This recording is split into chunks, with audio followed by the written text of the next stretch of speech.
Everyone. Hello. Hello. I'm good to see you. Gillian, Tyler, nice to see you again. Yes, you too. Who else have we got there? My screen for some reason makes me want to jump between the two. Hi, Kerry. Nice to see you again as well. Cheryl. Hello. To meet you. Hello, Lauren. Hope Howdy. the meeting yesterday went well. Did. You should do- Interesting. Excellent. Wonderful. We're just going to wait a couple minutes. We have some more to join us. Teresa's just going to let them in. For those who are AFCA members, Teresa is our wonderful, I say, coordinator of everything. And she's just in the background there, making sure things are operating very smoothly. Just before, while we're getting everyone on board, we know everyone works in a pretty busy and an industrious workplace. If you do have an industrious and busy, noisy workplace, if you can just mute yourself on and off while you're not speaking, that just makes sure that we can hear Michelle in all of her glory as she presents the first part of this series. How are we going, Therese, for those that are available and have accepted? Still waiting on a couple. There were a couple of no responses. So Aidan, I think, was attending. Lauren's on. Ian is on. So maybe just one or two more, just waiting on Aidan. Double check with that. Here he is. Well, Aidan's attending the residues to revenues. I always want to say revenues to residues because that's probably how it's been for the past 5 years, where people try and make money out of residues. Mohammed's laughing. I get you get that one. It's a big conference over in Rotorua at the moment. And I think it's been very well attended, Aidan, if I understand correctly. Yeah, about 250 there, so that's pretty good. Fantastic. So this is, oh, no, we've still got a couple more coming in. My apologies. So just while we're coming in, we had a great response to this program. There were 17 attendees, or those that registered for the program, which is wonderful. If this is everyone, I might really kick off with a very short formal introduction, and then I'm going to hand over to our Industry Masterclass, I guess, facilitator, who's the wonderful Michelle Redfern, but I won't go into how much I love her just yet. But good afternoon, everyone. Thank you for joining us. This is the inaugural AFCA Industry Masterclass, and for those on the line, we really thank you for what you are doing is committing really to your learning, your personal development, and your, I guess, contribution to your own businesses and your own business acumen. So we welcome you and we thank you for committing to this journey. The program has been sponsored by the PACCAR Australia Group. If for those who don't know PACCAR Australia, commonly the Kenworth DAF group and group of I guess their sales, and we're very thankful to them, and they will be a welcome contributor into the future, especially one of the halfway dinners and lunches that they're going to sponsor, and I'll definitely be hitting them up for that at some point soon. This program, as I said, is facilitated by the wonderful Michelle Redfern, which you'll see in the corner there in the fantastic pink jacket. I've been absolutely fortunate to know Michelle for a number of years, and couldn't have thought of a better person for this program. So Michelle, we thank you very much for agreeing to be on board for this program. Just a little bit of background, we originally called it the mentoring, or the inaugural AFCA mentoring program. And interestingly, I think we got about 4 registrations for that. I think there's a perception around mentoring or peer-to-peer sort of learning, that most people seem to think that it's a one-way, a one-way street, and it's one person providing information and knowledge to another person. But for anyone that's been in a mentoring relationship or a mentoring program, what you find is, regardless of whether you consider yourself the mentee or the mentor, everybody is learning from the experience. So in understanding that, we thought we'd call it the Industry Masterclass, and referring it to peer-to-peer learning, because that's really what we're doing in our industry at the moment, is learning from each other. So I'm going to stop babbling and hand over to the expert now, being Michelle. Thank you very much, Michelle, and welcome everyone. Thanks, Carly. Great to be here. Thanks to you and Therese and the board for backing this program, which is, yes, it's had a couple of iterations, but that's okay, because we're all here. And the objective is to increase the capability, the capacity and the skills of you folks in the industry, whether you're running your own organisations or running other people's organisations or working in organisations. So I'm delighted to be here and contributing to the industry. I want to acknowledge that I'm here today in Naarm, on Wurundjeri country, so I want to acknowledge the traditional custodians of the land that I'm on, and thank them for looking after all of the things that you look after, including the trees, the land, the waterways, and of course people, oldest living culture, continuing culture in the world. And I wonder, when we think about creating thriving communities, creating thriving and flourishing industry, what we might be able to learn from our First Nations people to guide us. So with that, so today we're talking about networking, which, and hi to Kerry, because Kerry's one of my mates, and I know she'll be taking you through some awesome stuff a bit later on as well. But some of you have heard me say before that this is one of my favourite subjects, because it's one of my favourite things to do. Because it's about relationships and it's about people, but there are skills associated with networking, just like there are skills associated with running any other part of your business. And what I'm going to share with you today are some techniques and some tips, and of course some stories, because I do like to tell stories about my own experiences and those of others, and how becoming a great networker and also being known as a great networker can really fuel the success of your organisation. So I'll try not to make it death by PowerPoint, but there is a little bit of content I want to share with you that can be helped with some visual aids. And I'll also, based on whatever our interaction is, I'll send through some handouts later on in the week, which is tomorrow, because tomorrow's the Friday. But anyway, I'll send through some handouts via Therese and Carly for you all to refer back to. And of course, share with your teams, because I love the ripple effect of everything that I do. Yes, I work directly with folks like you, but then I'd love you to take any insight and actionable insights that you've gained from today and share them with your teams, your colleagues, whomever you might think that will find it useful, and your mentees and mentors, of course, if you've got them. So today, and let me know if you can see that okay, Carly, with a little thumbs up. Beautiful. Thank you very much.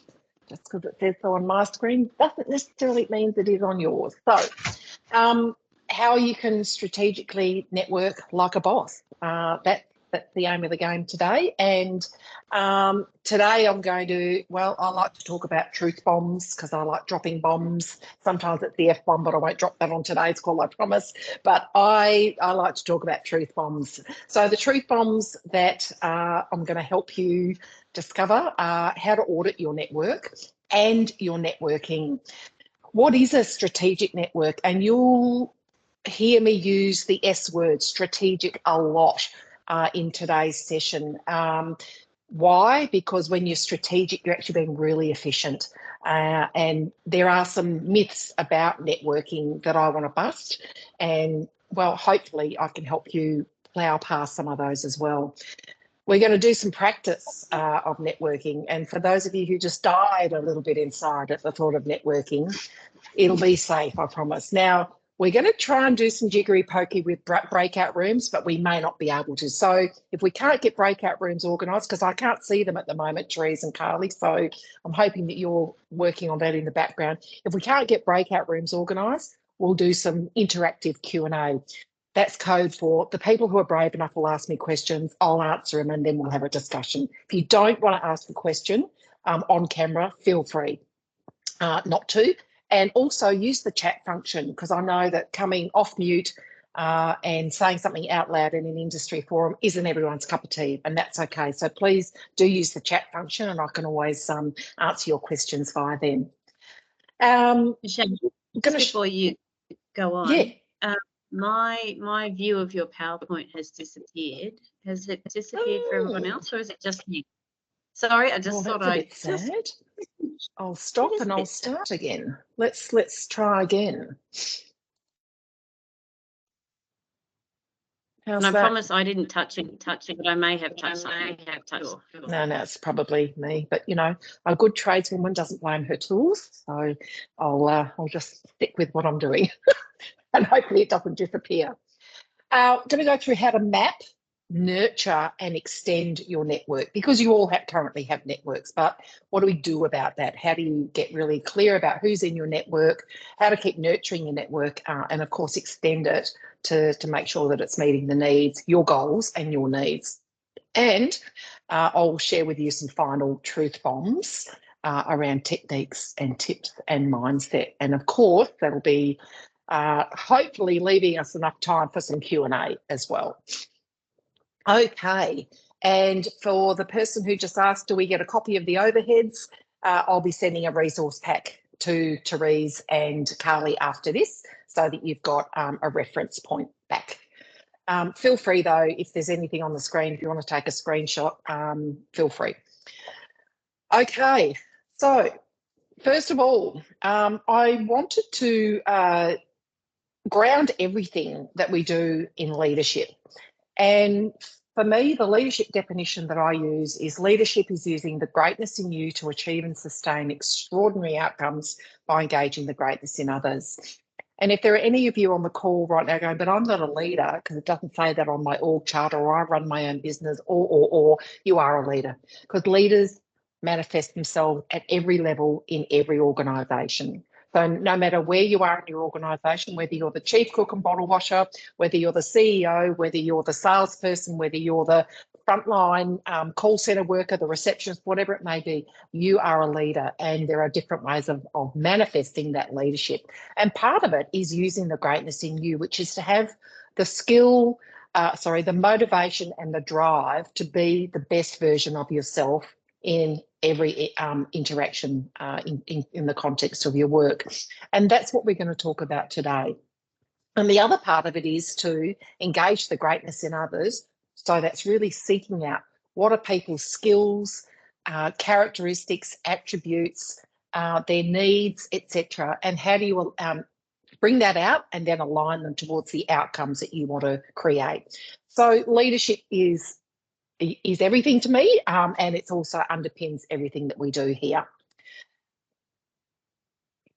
First truth bomb for you. Often, and I have put this quote in around women, because for the women on the call, we can often be very, very busy. But for all of us on the call, we must make time for networking, and it is part of the work that you do. When we've got our head down and bottom up doing good stuff, that's okay. But the reality is you must learn to network. You must have the mindset to make the time and carve out the time for networking, because it will help grow your business. And in a nutshell, what that means is second truth bomb is that networking is working. It is part of the work that you do. And the more senior you become, or the more responsibility you have in your organisation, the greater the need for you to be internally and externally focused on people who can help grow your business or take your business forward. So networking is working, and networking is essential. And they're really two fundamental mindset shifts that I want you to consider in terms of how you've thought about networking to date. I certainly know that I still hear folks who'll say to me when I say, actually, I'm going to this function, I've got a webinar on, I've got a coaching session, I've got to insert whatever the activity is. And I say, oh, look, I'm actually quite busy. I've got a lot of emails and a lot of meetings to go to. And my response is normally, okay, but this is a forum, and there are people in this forum that will help you meet your goals. So I really think you should be there. And this is actually part of your work, because your work is to grow your organisation, grow the impact of your organisation, no matter what size it is. So our mindset's around, well, I'll do networking if I've got time. And of course, networking isn't just going to functions or, those external things where you exchange lots of business cards. That's just one tiny little bit of networking. Networking is happening, well, you're networking right now, let's face it. Anytime you're in a room with anyone other than yourself, you are networking or have the opportunity to network. So how might we think about that as a critical component of our work and start building it into the cadence that we have for our work? So that's mindset shift number one. Now, a bit of interaction here. I want to ask you all, and feel free to either come off mute or use the chat button, a question. What might get in the way of networking? So what are the things, what are the barriers to networking? For some of you, you'll be going, hey, I'm okay, I'm good, I don't have any mindsets or any barriers or whatever it may be. But think about the folks that you're coaching and mentoring and guiding as well. What gets in the way of people being effective networkers? Feel free to come off mute. Let's have a discussion about that. I'll kick off. Thanks, I've been Amy. over here at this conference, and that's always a great opportunity for networking. But I think generally speaking, you can call it shyness or you can call it whatever you like. But I was blown away by the networking this time, because Yep. I actually spoke and people came up to me. So I didn't have to go and initiate the conversation. It was done for me as a follow-up to things that I presented on, and I found that was such a better network experience because broke down that first barrier for me, and I didn't have to do it. Yeah, and you've highlighted something that's that comes up a lot. So whether I feel shy, I feel intimidated, I feel a bit embarrassed, it just feels a bit blah, whatever it may be. Certainly that can be a barrier for a lot of people. And the reason I'm asking this is not for you to kind of, put all of your deepest, darkest secrets out there. You can if you want to, but in the context of networking, of course. But it's actually let's normalise and have conversations about what gets in the way of networking. Because, I don't know about you, but when I've heard someone else say something, I think, oh, I feel like that too. Oh, I'm not the only one. Awesome. So, Aidan, here you are, chair of an organisation, and you have found that as a barrier in the past. So that confidence to approach. And I agree, whenever I'm a speaker at things, people will come to me, so I think, oh, phew, that's easy. They just keep coming up. Awesome. I don't have to do any of the heavy lifting here. So great point. Jill said, Jillian, I beg your pardon, Jill, I'm a dreadful name shortener. She said that remote work is a barrier. And yes, we are getting more capable online, and we're getting used to doing a lot of stuff online. I've got to say, I have been running my business in a hybrid way for 8 years. So online has always been part of what I do. But I know we have to be really deliberate and intentional about our network. You can't kind of just bump into someone on Zoom, can you? You've got to make the time. So again, what might get in the way of making that time to deliberately network? Cheryl, you've said confidence and different personalities that are present. Yeah, different personalities, people who take up all the oxygen, for example, and I can't get a word in edgeways, or people who you ask 3 questions, you think, man, I'm not getting anything back here. This is hard work. So yeah, and it can feel like hard work. And I just see admin at JCH Harvest. So I'm sorry, I can't call you admin. The lovely lady in the high vis vest. Lauren, thanks, Lauren. Face-to-face networking seems a lot more genuine and fruitful. Yeah, I think you could look, I think we can have a whole conversation about virtual versus in real life. The reality is we're going to be in a hybrid world for the remainders of our lives. So how might we navigate that as well? And also make the most of those opportunities, like Aidan at the moment at an industry conference with the opportunity to find more people. What else, folks? Michelle, as a mother of 2, I'm going to say relatively young children, still preteens, family commitments, it does come down to that finding time, and sometimes you have to go, do I want to go to a recital? Should I network? Yep. I think there's still that juggle for industry. Absolutely. Yep. Unfortunately. Yeah, and look, and we're all trying to do life as best as we can, and most of us we don't just work, right? We've got a whole bunch of other stuff that goes on in our life. And yes, networking is working, but how might we do life and networking? How might we have an integrated way of looking at our lives? And I guess, Carly, for me, that's about saying, what is networking really? Because it isn't just going to every function, and I'd be exhausted as well about fronting up to every function. And how do I manage my family responsibilities with my work responsibilities, and how do I get really efficient with that? So again, I really want to cover that today too. Let's get really efficient about where we show up and of course how we show up. There's someone else who's going to jump in as well, I just noticed. Can I just say something? Yes. Yeah, so I guess I just noted 3 parameters probably. The first one that was noted, personality basically. So networking starts with ourselves. So inside of us, if you are ready to network, then I think that's the main thing. The second one might be environment of networking. So an environment could be related to the culture of a networking place. Yep. Let's say if you are networking in a conference in Gympie with industry people, is completely different when you are talking with the scientists in Austria, in Vienna. So it's completely different environment, or we talk with the students here. Also the type of business that people are running, and we are like communicating could have an impact. The last one is the requirement. What's the objective? Why you want to network? So what's our need? Yep. I'm going to hand over to you. You can run the rest now, Mohammed, because you've nailed it. I'm just here to bang on.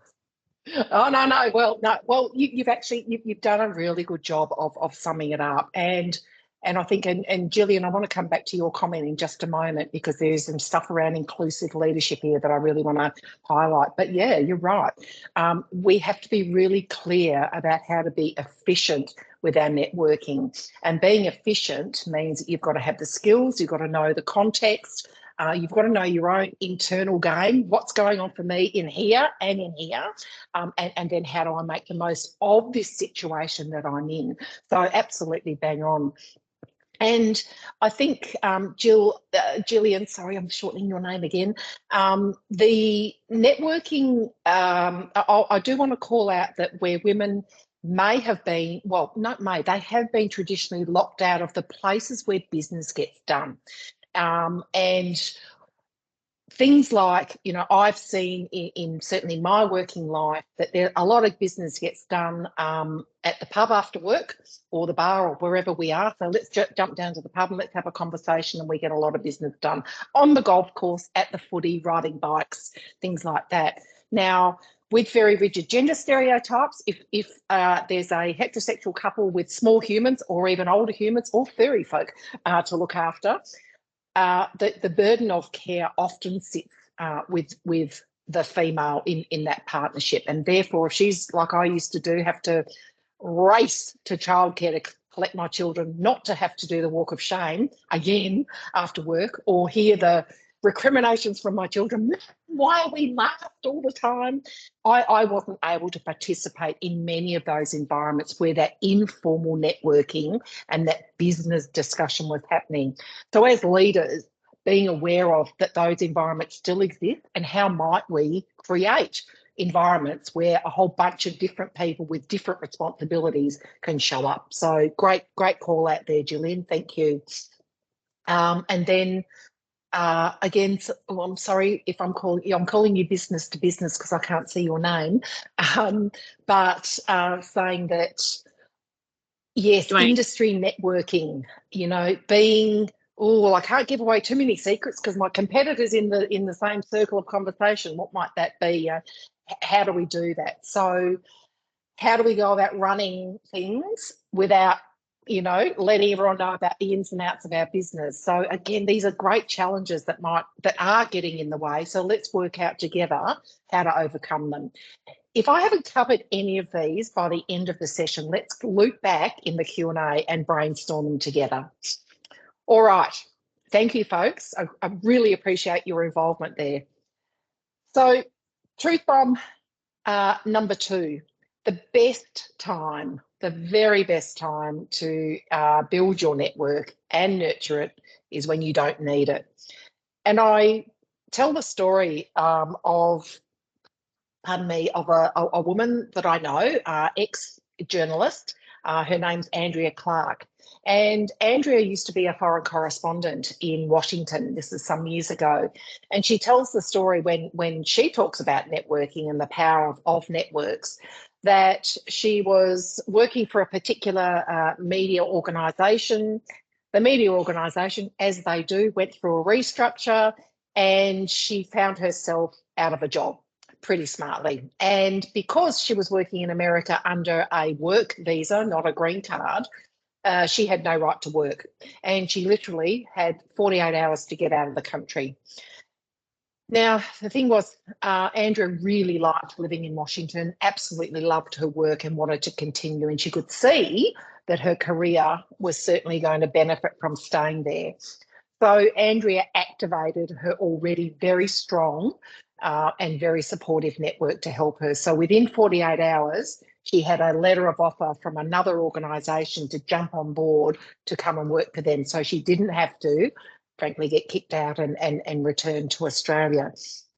So the reason that I tell that story is that Andrea didn't just wait for something to happen until she activated her network. She was very, very good at and very diligent about and committed to building and nurturing her network so that when she needed to tap it, she was able to. So that's a great example of, you know, when do we need to tap our network? Well, in times of change, when we want to, I need a new job, or I'm going to look for a new job. Gee whiz, I've got a really ambitious growth path for my organisation this year, and I've kind of got all my eggs in one basket with one part of the industry. Where might I go to? All sorts of examples. So there are all many reasons why you want to tap your network. But the reality is you just don't want to pop up in someone's soup after, well, never engaging with them, or not building a relationship, or not being known to them out of the blue, because you'll probably get a reaction like I gave when someone popped out of the blue some time ago for me. And he and I had worked together, it was actually nearly 20 years ago in Telstra, and yes, we were pretty close mates at the time. We worked very, very closely together, but I hadn't heard from this chap for, as I said, nearly 20 years. And he slid on into my inbox in LinkedIn and said, "Hey, going for a new job. Will you be a referee?" And I went, "Oh, I wonder if this is a trick, because I haven't heard from you for 20 years. So I have no idea if you're still a good guy or if you've become a bit of a dill. I have no idea what your work product is, if it's any good or not. In fact, I don't even know what you do right now or what you're going for." So I just went, okay, back to him. "Don't think I'm the best person to give you a referee. We haven't been in touch for a long, long time. Suggest you find someone that you're in more regular touch with." And it just taught me a couple of lessons, or reinforced these lessons about, wow, I know how I felt being tapped by someone. Yes, he's in my network, but not a close contact anymore. I just thought, oh, I felt a bit resentful and a bit like, are you serious? So for me, it reinforced the need to continually nurture my network. And the reality is that what we're doing when we're nurturing our network is we're going to try and find the greatness in folks. So really seeking out their greatness and saying, how might I engage the greatness in others? And the way we can do that is all sorts of ways. So many of you are team leaders, so you have team members. So when you're building and nurturing a network, what you're doing is that you're engaging people, as a leader also, you're engaging people on a day-to-day basis, and you're constantly thinking, who's the right person to have in the right place at the right time to have the right conversation. As a team manager, that's what we do, or as a leader in organisation, that's what we do. And this is part of networking. So when we're building a team, we want to shape a team that's got a whole bunch of diverse perspectives. When we're managing our social system, or this ecosystem, so the AFCA ecosystem that you're in right now, you're networking every time you show up to one of these things. So how might I seek out or look for the people in the AFCA ecosystem that can help me? And then, of course, for those of you working in organisations, who's external to my organisation or external to my industry that might be useful for me to tap into, build a relationship with? So truth bomb number, I've lost count of how many truth bombs I've given you now, so I'm just going to stop counting. But the reality is that people do business with people. Yes, we have organisation, we have B2B stuff going on and what have you, but the reality is people do business with people, and people do more business with people that they know, that they respect, and that they trust. And it's super, super important that we focus on that, because just like my former colleague Matthew, sure, I knew him, but I didn't know whether to respect and trust him because I had no idea what he was doing. So it's the same with you and your network. Who knows you, who respects you, and who trusts you? So this is where strategic networking comes in. And if you're feeling like you might have missed the boat a bit on networking, that's not true. And I want you to take that out of your mind, because it actually is, well, it's never too early. So for those of you who are at the start of your career or towards the start versus those of you who might have been in the industry for a while, it is never too early and it's never too late to start building your strategic network and your web of strategic contacts. So do people know you? Do they respect you, and do they trust you? Because that's the trilogy that's going to help you have a really efficient, effective, high impact strategic network. So let's define what a strategic network is, because as I said to you, I've been using the S word for a little while. So let's go into that right now. So first of all, what is a strategic contact? A strategic contact is it's a person in your network that's going to help you meet your goals. Now, whether your goals are personal, professional, business, whatever they may be, your goals, your aspirations, a thing you need to get done. And it doesn't matter whether they're connected with your current position or perhaps something that you want to have happen in your future. And the reality is a relationship is not strategic if you don't have a goal. So right now, to make your network work strategically, hold your goals in mind. And I guess this is a good time to give you a little bit of a pause to say, if I were to, and I'm not going to, but if I were to pin you down right now and say, what's the one thing you want to accomplish between now and the end of 2023, whether it's personally, professionally, or for your organisation, or all three, what would that be? So just pause for thinking. You might want to write it down or just keep it front of mind. I'll give you a couple of minutes.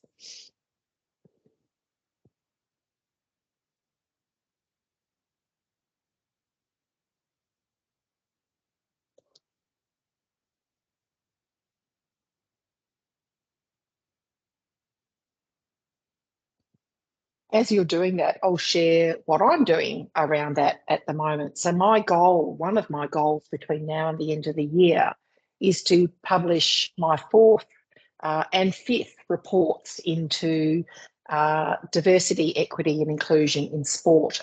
So right now, I spend a lot of time, I dedicate a lot of time to strategic networking, and right now I am tapping my sporting network, and Kerry will know this because she's received a plethora of requests from me. I'm tapping my strategic network in the sporting sector to help me gather data and do the research that's going to fuel those reports. Now, if I don't know if you've ever received a, hey, can you complete this survey kind of request? And you think, oh, that'll be an hour I'll never get back out of my life. Well, mine's not an hour, it's only 15 minutes. But if people know you, respect you and trust you, they're more likely to do stuff for you. So for me, my goal is to tap that network that I've spent a lot of years nurturing and being generous with to have them help me. So there's an example of something that's frankly, very ordinary, but that's how networking can help. Okay, so that's a strategic contact. And now you've hopefully got your goal or goals in mind. The next part is to say, well, what is a strategic network? And again, I warned you I was going to use the S word a lot. The bottom line is a strategic network is an effective and efficient network. And a strategic network is a network of what we call the right others. And those right others are inside and external to your organisation.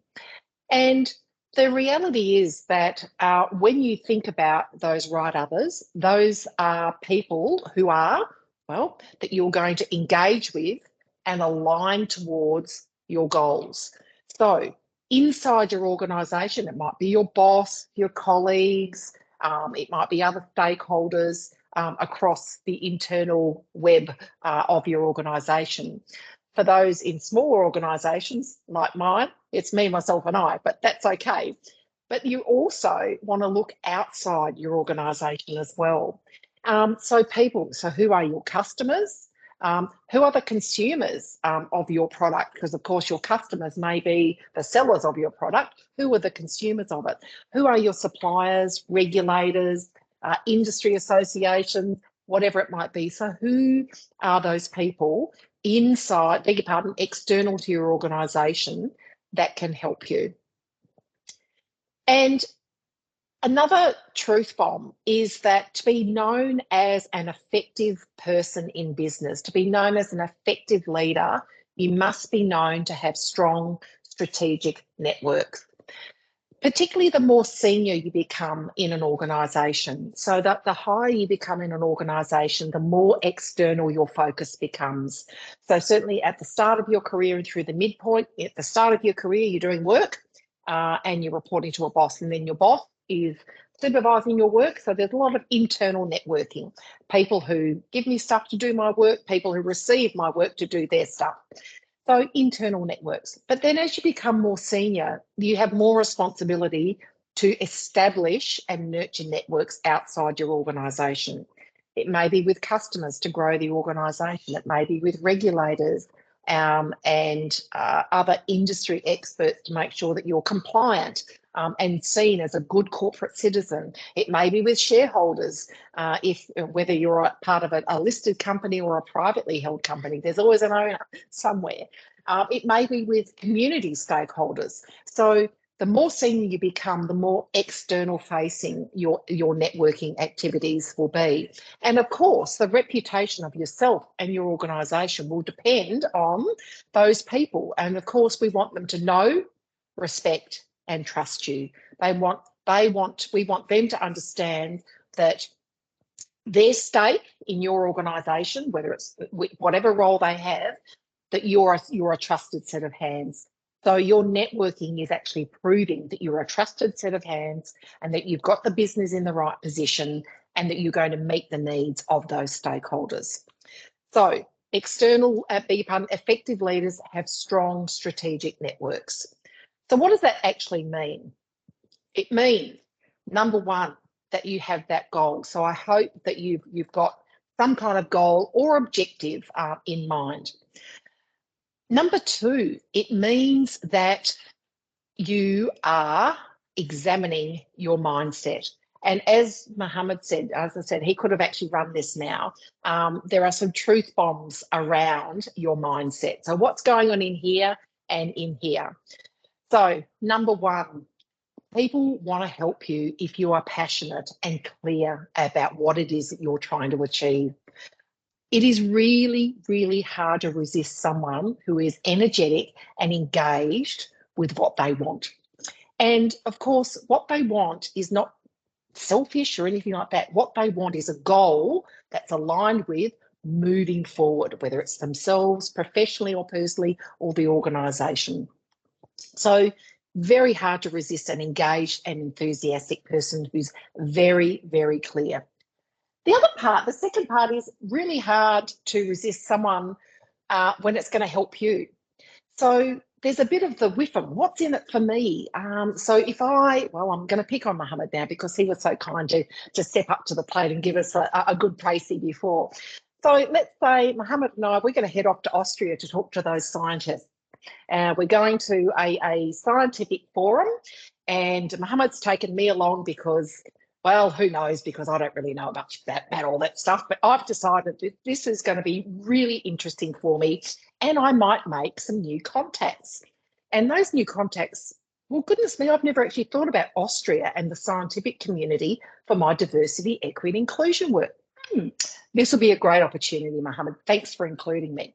Okay, so Mohammed and I front up to the conference and I start networking. And what am I going to do? What am I going to say about the scientific community in Austria? What am I going to say to them, Mohammed, when they say, who are you and what do you do? And what do you think I might be able to say to them that would have, I don't know, something in it for them? Not a rhetorical question, Mohammed. Give me something hard to answer. So in Austria, I mean, when you talk to Germans, you probably should be very, very short, effective, and honest as well, which is in your items. So yeah, clear. They expect a clear description of who you are and what you do. So let's say, yep. If I want to introduce Aidan, if I'm Aidan, I would say, okay, I have a business that is about logging and transportation. It's located in Southeast Queensland in Australia. I have X number of people and I have this type of equipment that are actually used in that part of Australia to produce what? To produce sawlog, pulpwood and biomass residues. So once you start this, then they would come to ask you questions. Absolutely. Very nice. So sorry to put you on the spot, but I figured that you'd probably step into this one okay. So I'd be sitting there going, I know nothing about these folks in this industry, but because networking is about generosity as well, I'm going to ask them to tell me something about them.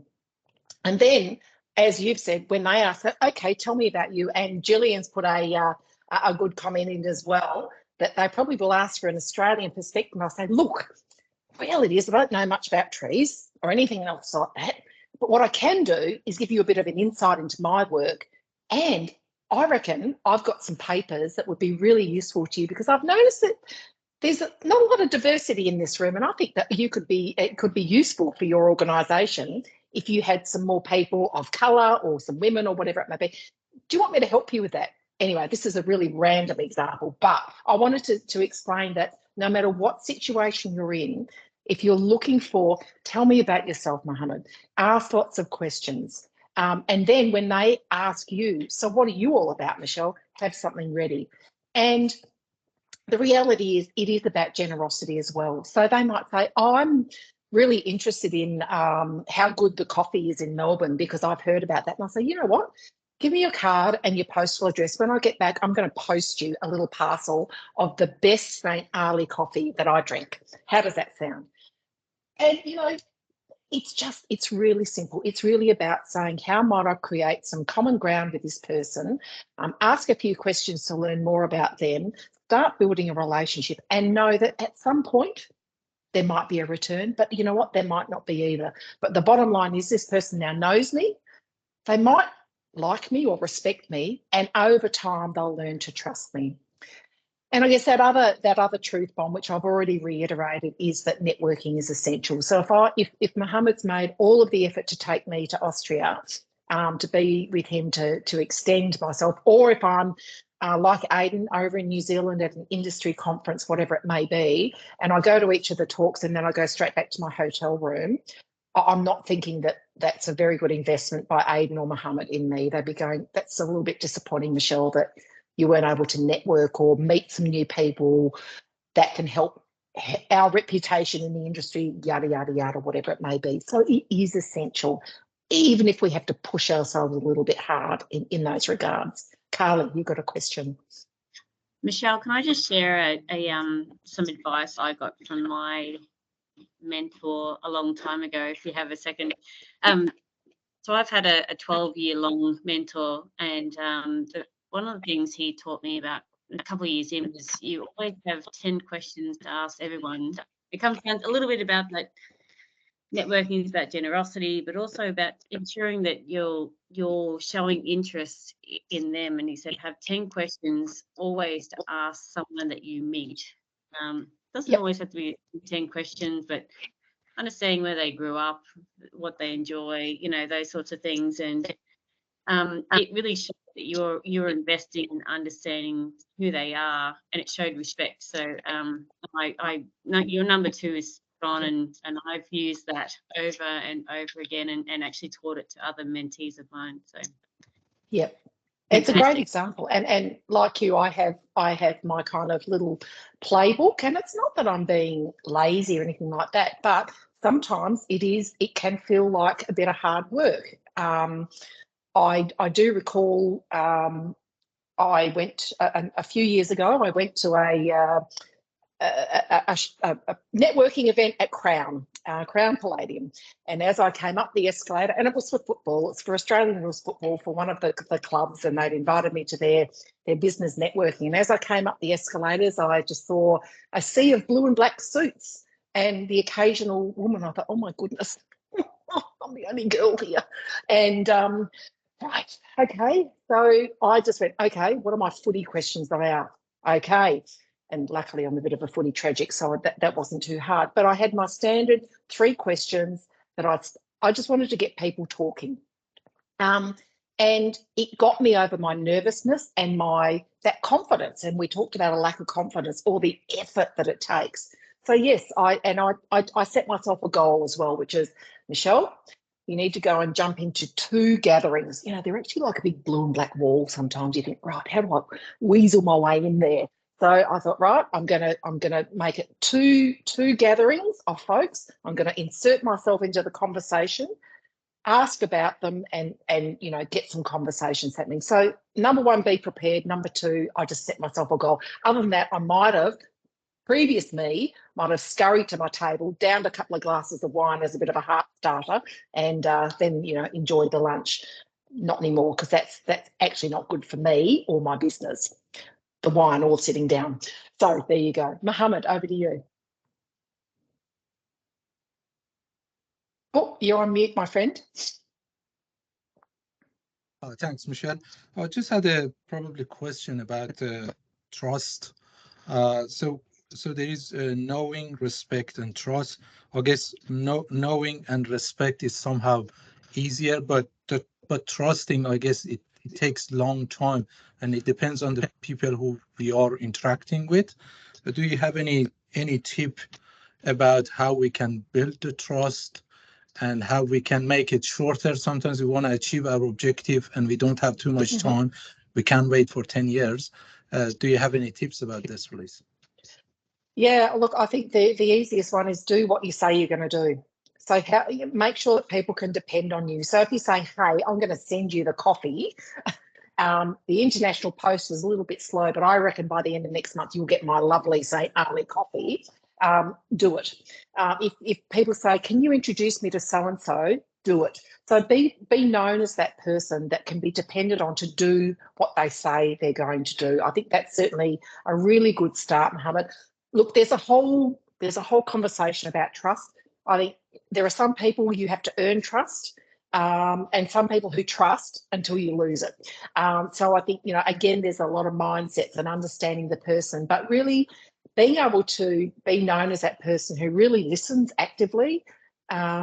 So when you do ask those questions, not just sort of rolling on to the next question without probing and getting to know that person, doing what you say that you're going to do. And of course that happens, that applies for our personal lives as well as our professional lives. You're all in the service industry. You know that our customers expect us to do what they want us to do and that they've paid for. So be known as that person who follows through. And I've got some tips on that as well. And part of that trust is also that helping them. So one of the things around networking that I find, so Carly and I were talking before you all joined us about the fact that she's just a great networker and a great connector. And I am too. I really enjoy connecting the right people at the right time to have the right conversation. And one of the things around networking for me, and this involves generosity, is that I'm not always going to be a beneficiary of my networking, a primary beneficiary of my networking activity. But what I can be is a person who says, okay, I think Aidan and Gillian, I know Aidan and Gillian separately. You're two people that I think can do some business together. And I think it's really important that you know each other. So I'm actually going to facilitate that conversation and I'm going to facilitate that introduction. And there's a technique to doing that. Number one, you ask both of them if it's okay, not just the, hey, you two should know each other. No, do it right. And I don't get any primary benefit from that. In fact is I actually do, because it meets my values and my need. I feel really good when I have when I can see people connecting to do business with each other or just have a great relationship. But I then become known to those two people as someone that they can trust to have access to their network, skills, talent, suppliers, whatever it may be. I'm trusted as someone with a strong strategic network who is generous in sharing that network with others and helping the right people connect with the right people at the right time for the right conversation. So there's, that's a longer kind of explanation, Mohammed, but that trust comes through a range of different activities, including being generous, without really, without that necessarily a primary need being met. Hope that's useful. I want to talk about one of the techniques here around networking that is really useful. And it's called, well, two techniques: courageous ask and think and link. And these are techniques, again, you'll get these in the resource pack, but they're techniques that will stand you in good stead. We talked at the start, or some of you said confidence or the energy that it takes to, network or go up to someone, or, think about me, C's and C's of blue and black suits. What do? I had to be a bit courageous. And part of being courageous is being ready for the inevitable questions. And one of the inevitable questions that you might get in your networking, or you might want to do, is, well, it's around a courageous ask. You know what your goal is right now. So I hope that you've all got some kind of goal in mind. And you're thinking, well, you know what? I've got a courageous ask of Carly, because I think that what she's doing at the moment is actually going to help me meet my goal, which is my next lot of research. This is made up, Carly, by the way, but go with me. Carly is going to help me with my goal, with my next sort of research, because she's connected to the XY organisation with the ABC people. Those ABC people, that's who I need to connect with to make sure that I get my research done and it's seen as really robust research. So I'm going to ask outright. I'm going to have a courageous ask. So for me, this right now, it's going to be specific. Carly, I need to meet ABC. They're in the XYZ organisation that you're about to work with. I'd like a warm introduction.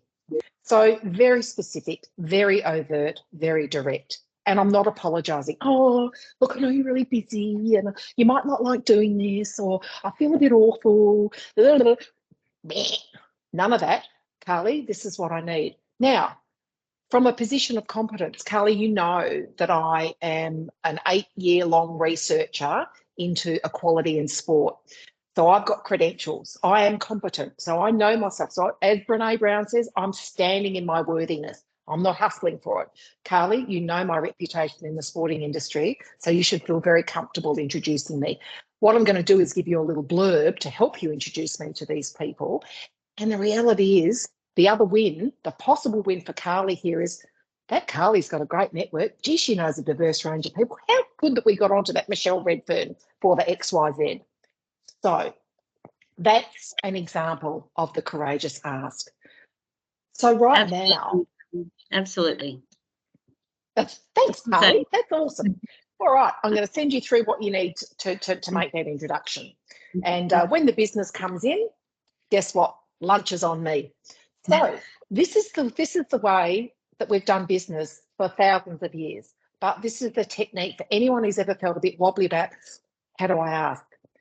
The flip side of that is when you are asked, be ready. So when you're networking and when you've said, some of you may have received this coaching in your careers. Well, you need to raise your profile, Michelle, so you should go and have a coffee with a lot of important people. Okay. Yes, I have. Oh, yes, I did do that many years ago. I went and had a coffee with a lot of important people who were a little bit bewildered as to why I was having a coffee with them. What I should have said is, I'm extending my network. You're a person, Cheryl, that I need to know. You've got the expertise that's going to help me progress my career. My boss was good enough to say I should have a coffee with you. Can you tell me about your journey? I'd really love to learn from someone like you who has clearly been successful in her career. That would have been better advice. But anyway, because let's just say that I've done that. And Cheryl will say to me, okay, Michelle, I've heard your story. I've heard what your goals are. So what can I do for you? And many of you will have been in the situations where people go, okay, how can I help you? Be ready. Don't worry, oh, look, nothing really. It's just a coffee, Cheryl. Thanks anyway. She's going, great. There's an hour of my life I'll never get back. For this vacuous woman who doesn't know what she wants. But anyway, so be ready. When your networking is deliberate, and strategic, you're having, let's call it a coffee. You're having a coffee with a person who is linked to your goal achievement. So let's say Carly and I didn't know each other. Carly, what I'm going to do is I'd like to take you out for a coffee because I've heard that you are the expert in the XYZ and you're connected to the ABC. And so as I'm starting my journey in this part of the industry, I'd really appreciate learning from you for, say, 45 minutes so that I can get some access to your wisdom, experience, and potentially your networks. So Carly's going, all right, yes, we can do that. So we sit down. Carly says, tell me a bit about yourself, Michelle. So I tell Carly, now, what is it that you're trying to achieve, Michelle? Blah, blah, blah. This is what I'm trying to achieve, Michelle. So apologies for my doorbell, everyone. And then Carly says, how can you help me? How can I help you? And then I'm ready to say, Carly, this is what I need from you. So away we go. So the reality is we need to be prepared. And that's the courageous ask. So I want you to all think about how you might ask. Carly, were you going to say something? I was just going to add to that, Michelle. You sort of said if you sort of let them know what you want to talk about in advance, it makes, from that potentially a mentor perspective, you come with, because mentors do a lot of preparation too, as Yes. you well and truly are aware.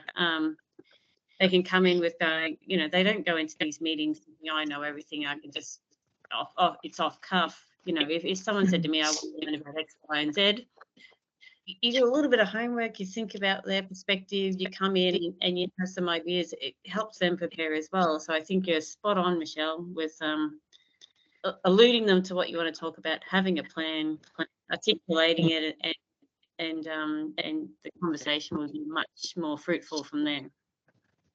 Sorry, just absolutely. Yeah, so it's a process, and like a lot of other processes that we follow in business and leadership, if you follow it, you can achieve a bit of a win. The other part of it is what we call think and link, and this is about, so if you are the person who is being asked, so someone had, so Carl, I've asked Carly, this is what the help I need from you, Carly. So Carly might think, okay, shivers, how can I help? Maybe I can't help. Who do I know that can help? Or beg your pardon, what do I know? Who do I know? But also, who do my contacts know? And this is where really effective strategic networking comes in, because I might go to Mohammed and say, excuse me, Mohammed, can you give me some access to an XYZ person? He'll go, oh, no, that's not in my wheelhouse, Michelle. Actually, hang on a minute. I know Carly Porteous, and I reckon she might. Let me just contact her and let me see if it's okay if I connect you with her, because I think she's the person that's going to be able to help you. And then Mohammed, because he's a great networker, and I've made the courageous ask, links me straight away to Carly. So you make the link then and there. And this is again coming back to, I'm so glad you asked the question about trust, Mohammed, because this is how you create trust. People go, okay, so, and then all of a sudden I get an email or a phone call, or I've got a virtual meeting set up where Mohammed's going to introduce me to Carly, and it's done then and there. So I think, you know, he's a guy I can trust. I can depend on him to do what he says he's going to do, or as my mentor, he's giving me access to his network and making it happen. So the courageous ask and think and link are very, very effective strategies or effective techniques and tools for you to use in your networking. I want to pause there because I'm conscious that I would love to give you some practice at doing this, but I don't know that we've got the ability to break out. Do you know if we have, Carly or Therese?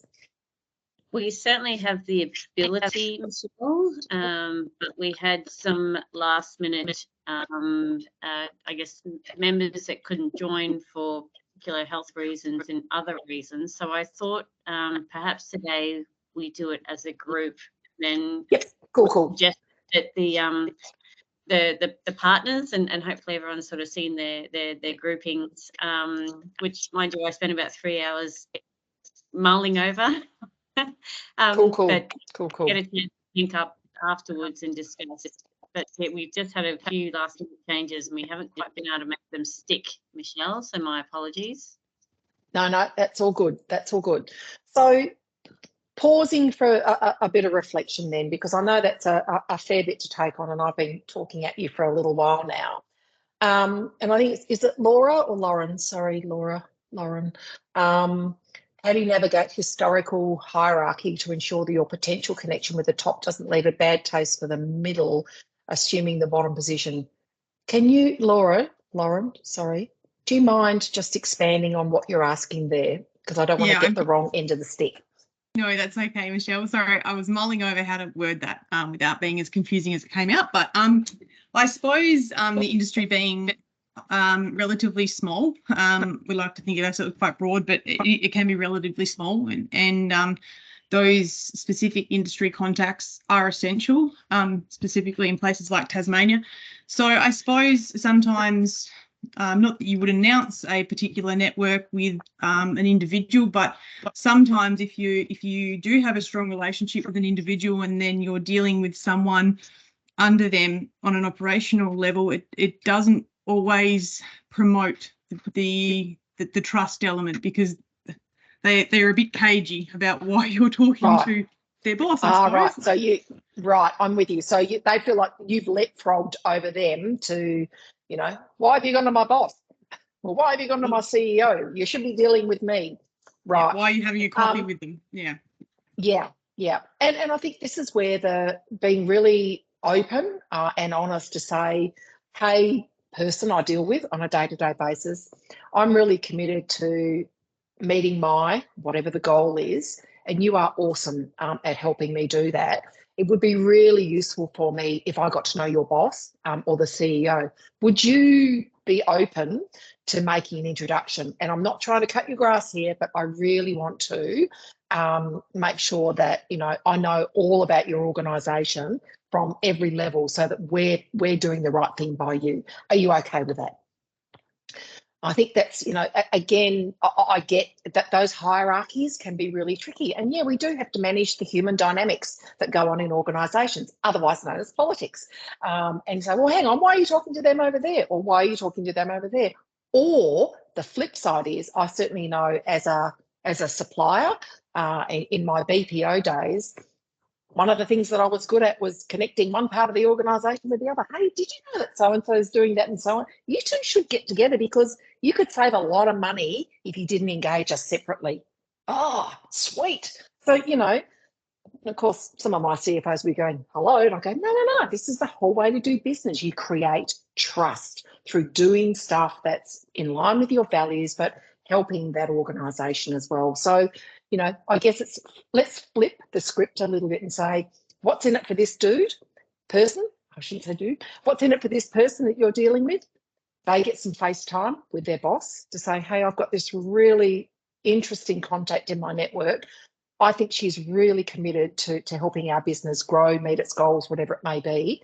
Would you be open to a conversation with her? And again, there's a win in that for that person, because then they're now known as someone who's extending their strategic network as well to move the business forward. Hopefully that's useful. What else around that courageous ask or the think and link? Any other questions or comments or insights?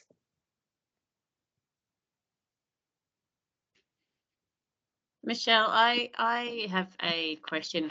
It's always daunting asking someone to be a strategic network partner, or perhaps if you're looking at that more peer-to-peer network partner. Do you have any recommendations around how? I know you sort of said be courageous, but sort of a little bit different think and link. But when you really want that one-on-one engagement, what's the best way to go about that, as far as how you might ask them to be involved and I guess being courageous in doing that? Always ground it in your goal, and you've actually got to believe your goal. So we get told a lot to set goals, and I've been very open in other forums that I'm a rubbish goal setter, but I know exactly what the impact is that I want to have. So again, it's that really believe, what is it that I want to do here? I'm going to pick on Michael now because I've picked on Mohammed enough. How is Michael going to help me with that? And how do I pick up the phone or send an email and say, hey, Michael, I know that you are an expert in blah, blah, blah. I want to get better at, improve in, grow my, whatever the goal is. I really think you can help me. I would appreciate 30 minutes of your time. And be absolutely clear. So make it time bound. So let's get away from can I pick your brains? Because they were, oh, okay, holy crap, I'm busy. What does she want to pick my brains about? Is this a sales call? Or no, be absolutely upfront and say, this is what I'm trying to do. And that genuineness and realness. Michael, you're an expert. I need your help. I'm not going to try and flog you anything, although if that happens, I'd be really happy. But anyway, let's talk. But I want 30 minutes of your time to really understand what can be better. An informational interview is what I like to call it. And in fact, I'm mentoring a woman at the moment who's got a startup, and part of her startup is it's actually scaling up, and she's building out a whole bunch of corporate programs. And she said, oh, I'm going to do so. I said, and she said, I'd love to connect with people in your network. I said, that's great, but what do you want to connect with them for? And she said, oh, to see, you know, how they might become customers. I said, do you know what they even want and what their needs are and what their problems are? So what problem are you trying to solve for them? She said, oh, I don't really know. I said, okay, I'm going to connect you to 3 CEOs and you're going to ask them about, and her realm's in the wellbeing realm, you're going to ask them questions about what are the things that keep them awake at night about their staff's wellbeing. What more would they want to do? And if they were going to have someone like her in their business as a partner, what would she need to be selling? I said, they're the 3 questions that you need to ask. It's an informational interview for 30 minutes. All 3 CEOs said yes, she got valuable information. So it's really specific, not vague, because seriously, senior people with a lot of experience have been on the earth for a little while usually, and they're pretty time poor, and they want to help. They want to be generous, but they want some parameters around it. So be really specific. Mohammed, you've got a question. Yes, Michelle, thank you. Just probably a few questions, if I can, please. Yep. The first one, I mean, when we want to ask, so, I mean, the fears, shyness, and all those things comes before asking. So how we can basically defeat those negative forces to go forward and ask. So that's my first question. And the second one, if I may, is that, so do we pick 1 or 2 people or a few people that we know that they are great in the business that we want to improve? And the last one is that I had the experience that I just went and asked one of the CEOs that it was really great and passionate experience. We had a meeting and he just set basically in perspective for me how I could fit with the industry. But after a few years, he left.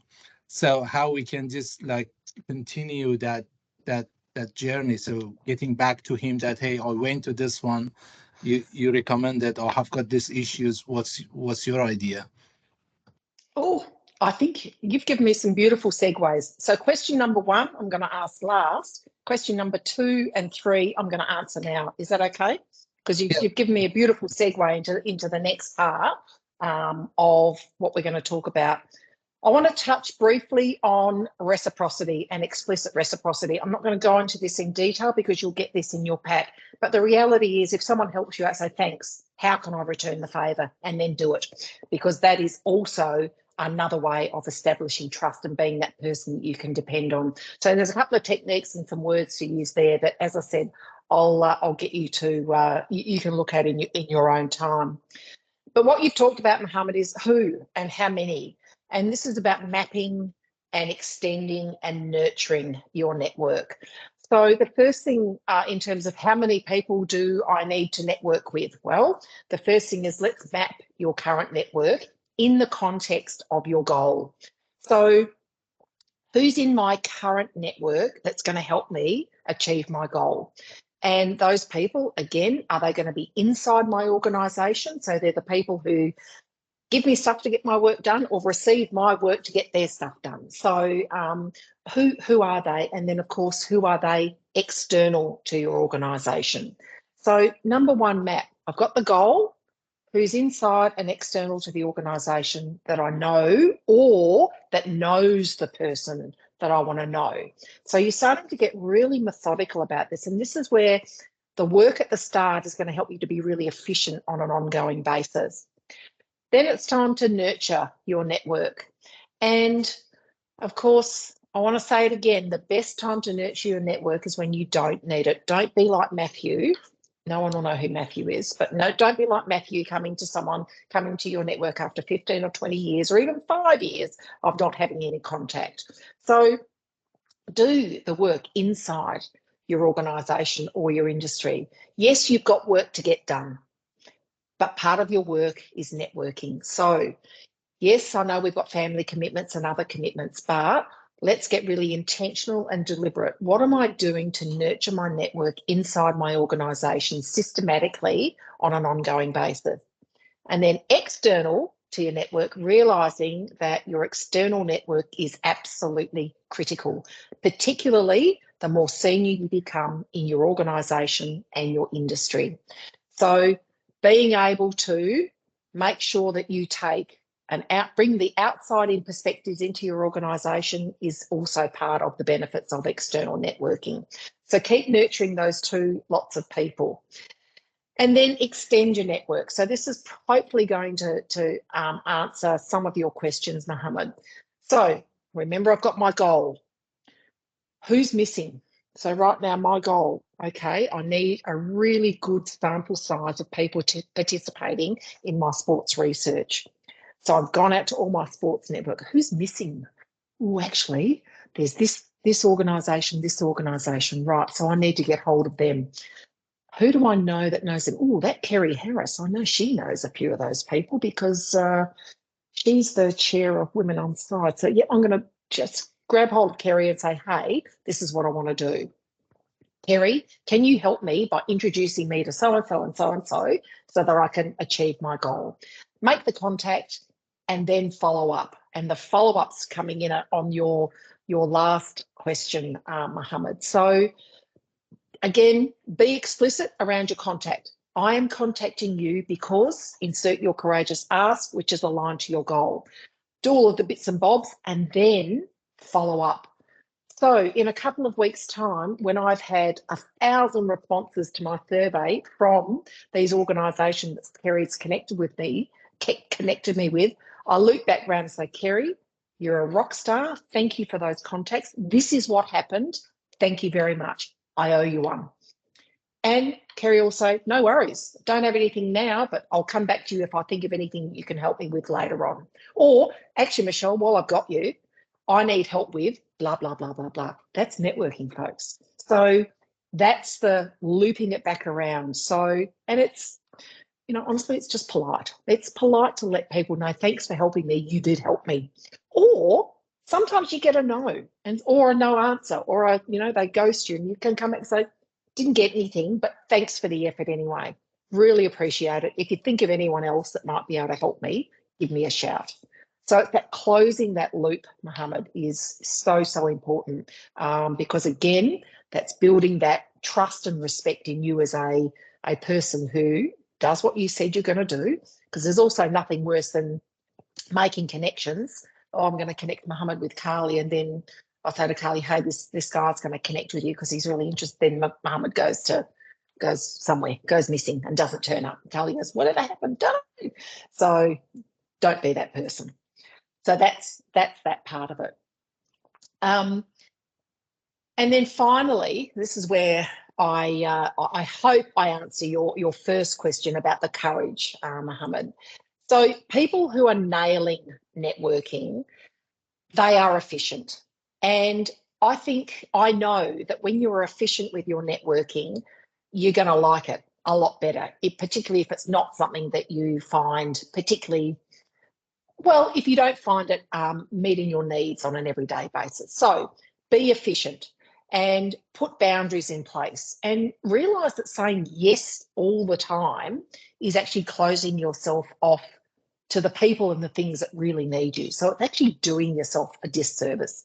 Be military about your diary, about the effort that you put into things. Be disciplined about setting expectations and working in ways that work. So, and I think some of this takes a little bit of courage as well, because if, there's a lot of stuff going on all of the time, and you've got to be able to say no. So if I look at, for example, this fortnight is very busy at the moment for sport, and Kerry knows it because she's in it up to her neck with the Women's World Cup. There is a lot going on, particularly here on the east coast of Australia. I cannot turn up to everything, even though I get FOMO with some of it. But because the reality is my goal is to have a business where people trust me. I am their trusted advisor and I show up in service of them. So I can't go to a whole bunch of the stuff that's going on because I need to show up in service of my goal, which is being what I need to be for my clients and my customers. So be really efficient. Be nimble as well. And this is the ability to dial up and dial down relationships in your network. You don't have to have that coffee with every person in your network every single week or every single month or every 3 months. It's about saying, where are mine or my organisation's strategic imperatives and what do I need from my network at the moment? This is the way business has been done for centuries. So you don't have to live in other people's pockets. But it does mean being present when you are there and being disciplined.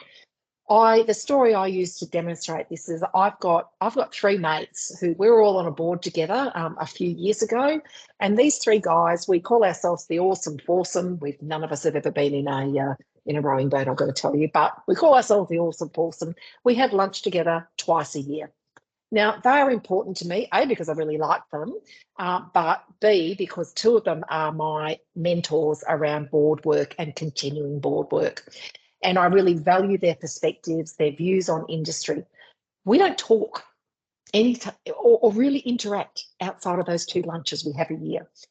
And that's okay. And none of us are, sobbing about it. We just say, this is what we're committing to. We're having lunch twice a year, chew the fat, work out who's who in the zoo, or any time in the meantime, though, we can tap each other for something that we might particularly need. So again, dial up and dial down. Boundary spanning is being multidimensional in your network, having that web of contacts inside and external to your organisation and your industry. So making sure that you know how to activate those networks when needed, and of course spending time on appropriate nurturing. Energy balanced. This is the courage one. Mohammed, it's so difficult to resist people who are energetic and enthusiastic about what they're trying to do in the world. And when you are really seeking out that greatness in others. So no, Mohammed, you can rest assured I'm not going to ask you to take me to a scientific conference in Austria. But if I did want to, I would have no hesitation going, do you remember me? I'm that funny woman in the pink jacket from that networking event. I really think it's going to be useful for me to go to that scientific event in Austria. Happy to pay my own way, but would you sponsor me to come with you? I think it's going to be awesome. I reckon he might say yes. So I'm really, really clear about what I want. I've got energy about it. And if I'm being efficient, it doesn't mean I go, oh my God, another bloody networking thing to go to. I've got to ring Mohammed and get him to take me to Austria. No, I'm going to be enthusiastic and really want to go. And finally, the other one is your mindset. Really examine your mindset about networking. Networking is working, no matter what your role or what stage of your career you're at. And strategic networking must happen at every stage of your career. So that's that from me. I'm going to hand back to Carly and to all of you to see what comments, insights, and questions you might have. Over to you, folks.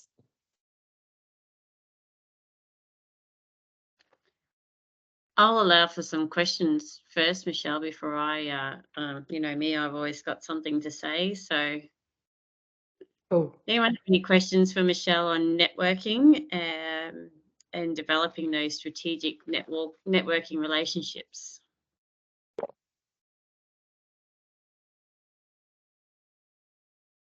I think you've covered it all, Michelle. There's absolute silence, but I put one thing in the chat recently, and that was something that my dad always used to say to me, and the answer is always no, unless you ask.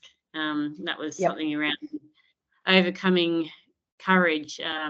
My father worked in the same business for about 25 years, and interestingly, when you talk about courage, I came in, as a new starter, fresh from uni, and I was earning $40,000 a year more than him back in 2002, because he failed to have the courage to ask. And that's the same with networking or asking for a mentor, just having the courage to be specific about what you want and asking that question. So I think the courage piece is something a lot of people have had that question about, and I think it's important.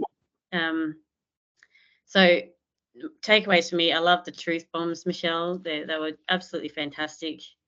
When we talk about strategic networking, I'd love to think that's a role that AFCA can really play for the industry and really help people connect. And I think we've done a lot of that, you know, in the last couple of years, and certainly for the 20 years that AFCA has been an association. And certainly this program for me is strategic networking. Yes, we're learning about governance, and yes, we're learning about, you know, mastering your finances and all these fantastic business skills. But what we're doing right here is connecting businesses to have that conversation, learn from each other, and for the team that's here today to really grow their strategic network. So we thank you for that. And certainly, you know, every time I listen to you, I take something away, more than one thing, probably 20 things. It reiterates, you know, there's some, you know, I'm thinking about people as you're talking, going, God, I haven't spoken to someone for a long time and I should reach out to them. And you know, through my strategic network, I can't tell you the amount of things and connections that I've been able to make, and things that have happened because you've just kept in touch with them and given them that generosity, or said, how can I help? As you said, great points.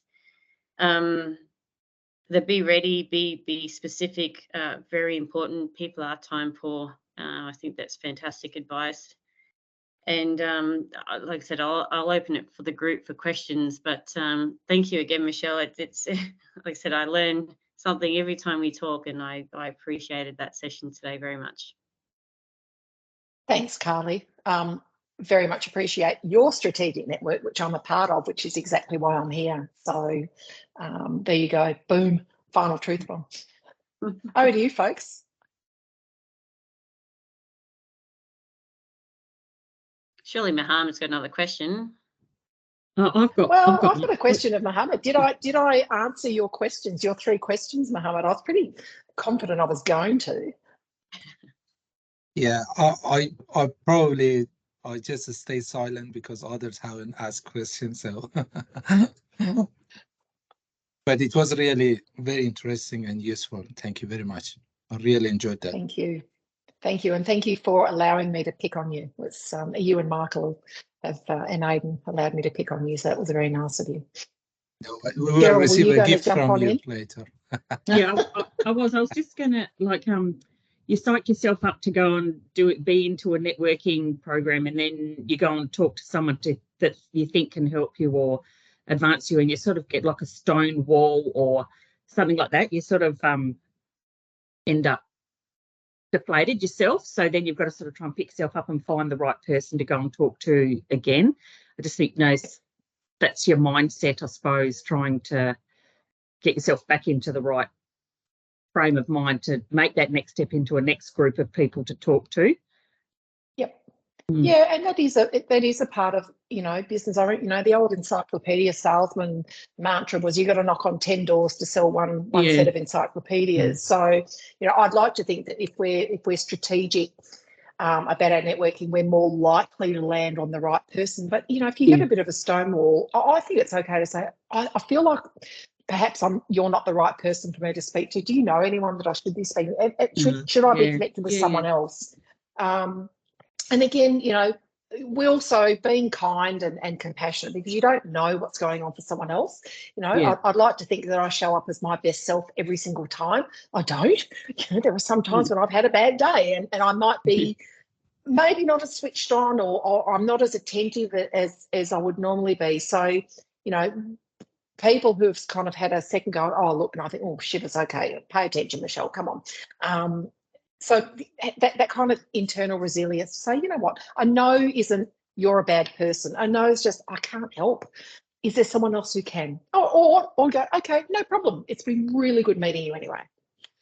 And because you never know either.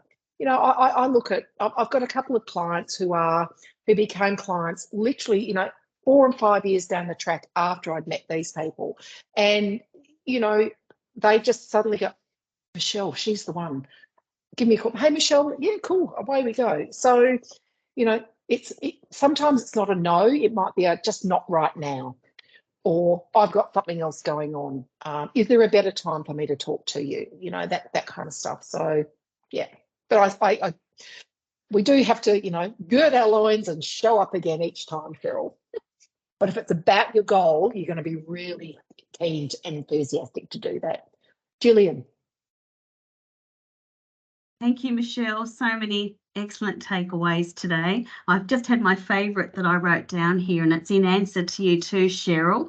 The confidence challenge is stand in your worthiness. I thought that was really excellent.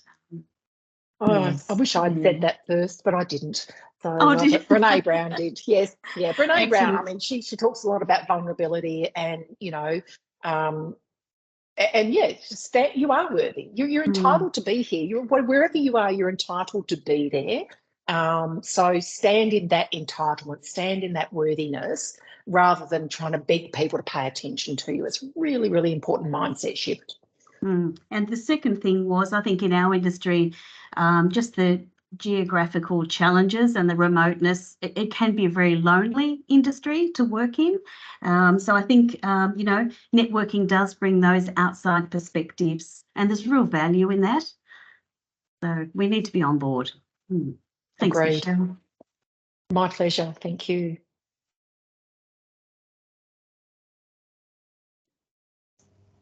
Michelle, I was just going to share maybe an experience, and that was sometimes you might have a strategic network or a mentor, and sometimes you're not, as you sort of said before, you're not meant to be together. There's no shame in breaking up with your mentor or your mentee.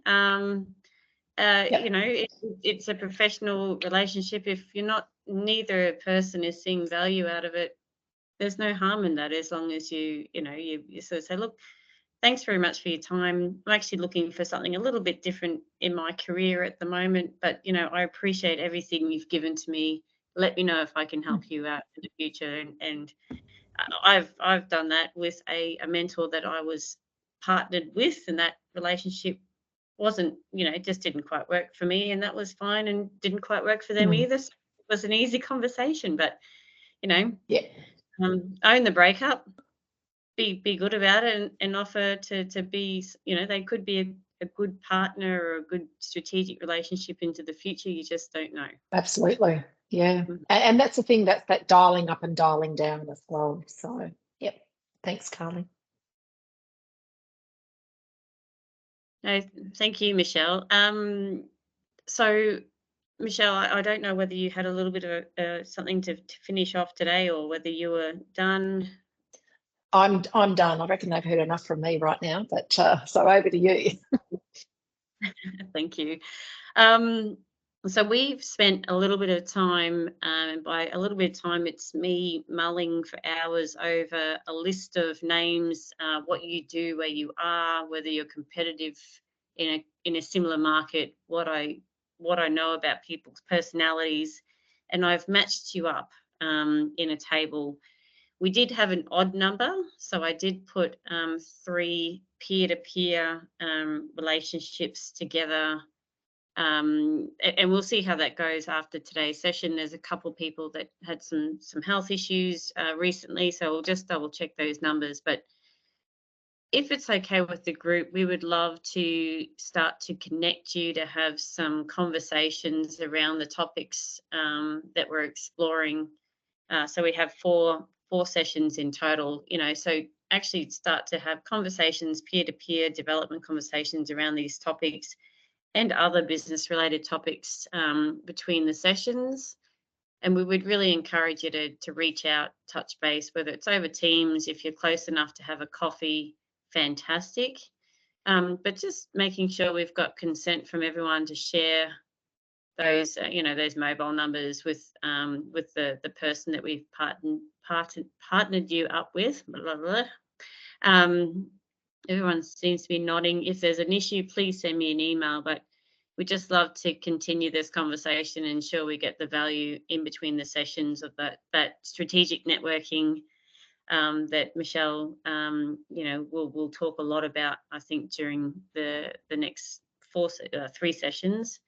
But just to ensure that we're having those conversations that add value to ourselves as personally, but also to our businesses and the business acumen. Is everyone comfortable with that? I see nodding. Excellent. Okay, fantastic. Thank you, Michelle. We're going to connect everyone, and we've got the next sessions are booked into your calendar. We do just, strongly want to, I guess, convey that this is a commitment on behalf of AFCA to our members for this mentoring, or not mentoring session, peer-to-peer industry masterclass. Michelle, has dedicated her time, and we would love to see you at the next one. So appreciate everyone's time today. And if you're like me, I always take so much away, and we thank you very much, Michelle, for everything. So thank you. Thanks, Michelle. Thanks, folks. Very kind. See you next time. You will.